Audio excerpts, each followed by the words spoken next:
வெயில் ரொம்ப அதிகமாக இருக்கே, நம்ம ஜூஸ் குடிக்கலாம்னு சொல்லி ஃப்ரிட்ஜை திறந்தா ஜூஸ் இல்லை, ஒரே ஃப்ரூட்ஸ் தான் இருக்குது. மாதுளை, ஆப்பிள், ஸ்ட்ராபெரி, அவகேடோ, கிவி இப்படின்னு ஒரே ஃப்ரூட்ஸாக இருந்துச்சு. சரி ஓகே, நம்ம சிம்பிளாக போடுற மாதிரி போமோகிரானட் ஜூஸை வந்து சிம்பிளாக போடலாமே அப்படின்னு சொல்லி போட ஆரம்பிச்சிட்டோம்.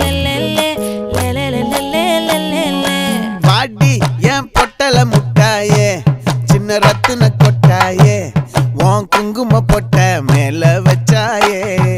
வாடா ஏன் அம்புலி மச்சானே, என்ன அம்புல தச்சானே, என்ன கட்டி பிடிச்சு